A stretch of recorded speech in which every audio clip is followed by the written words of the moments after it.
Hello बच्चों, आइए फिर से हम यूट्यूब चैनल पर मिलते हैं। देखिए बच्चों, मैं आपको पढ़ाने जा रही हूँ कविता लेसन जो रसखान द्वारा रचित है।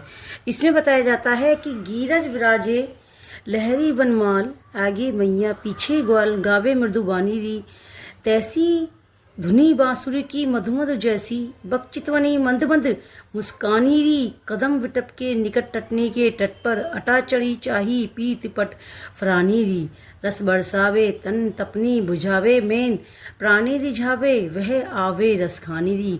देखो, इसमें बच्चों रसखान जी ने बड़े ही सुंदरता से वर्णन किया है कि जब श्री किशन जी गायों के साथ वन में क्या करने के लिए जाते हैं, गाय चराने के लिए जाते हैं, तो जो गायों के द्वारा धूल उड़ती है तो और वो उनके माथे पे बैठ जाती है तो बहुत ही ज़्यादा सुंदर लगती है। जैसे कि संदर्भ में मैं बताने जा रही हूँ। प्रस्तुत पद्यांश हमारी पाठ्य पुस्तक हिंदी खंड काव्य के कवित नामक पाठ से अवतरित है। इसके लेखक का नाम रसखान जी है। अब इसमें देखो, रसखान जी और पाठ का नाम तो मैं बच्चों सभी को बता चुकी हूँ। प्रसंग है इसमें, रसखान जी कहते हैं कि सायकाल के समय जब श्री कृष्ण गायों के साथ लौटते हैं तो उनके मस्तिष्क पर शोभित धूल का वर्णन किया गया है, यानी कि उनके जो मस्तिष्क का शोभित धूल का वर्णन किया गया है। और इसमें बताया जाता है कि एक गोपी दूसरी गोपी से कहती है, गीरज विराजे भाल ललहारी वनमाल, आगे मैया पीछे ग्वाल, गावे मर्दवानी री, कि वन से लौटते समय जब गायों के द्वारा उड़ी धूल उनके मस्तिष्क पर बैठती है तो बहुत ही ज़्यादा सुंदर लगती है।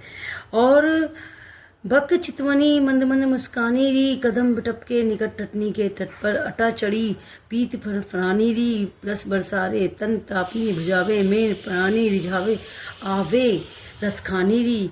और उनके गले में बनों से फूलों की माला बनी हुई बहुत ही सुंदर लग रही है। किशन के आगे आगे गाय चल रही हैं और पीछे पीछे मधुर वचन गाते हुए कौन चल रहे हैं, ग्वाले चल रहे हैं। और श्री किशन की चितवन इतनी बाकी और इतनी धीमी मुस्कान है कि वह बहुत ही सुंदर लग रही है।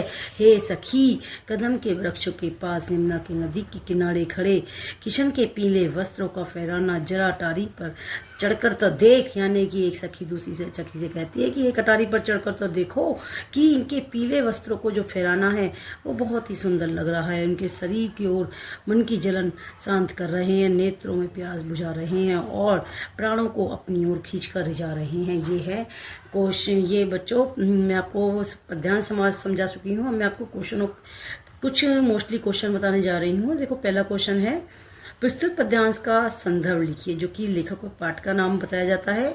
श्री कृष्ण में कौन से पुष्पों की माला पहनी हुई है, इसमें बताया जाता है कि इसमें श्री कृष्ण की ने कौन से पुष्पों की माला पहनी है। वनों के जो फूल खिलते हैं उन फूलों की जो माला बनी हुई है उन्होंने अपने गले में डाली हुई है, वो बहुत ही सुंदर लग रही है। मधुर मधुर मंद मंद कौन सा अलंकार है, ये पुनर्वर्ती प्रकाश अलंकार है। और बच्चों, ये लेसन का लास्ट पैराग्राफ था जो कि मोस्टली भी है और आ भी सकता है। इसके बाद मैं आपको लेसन नंबर 4 में कुछ दोहे समझा चुकी हूँ।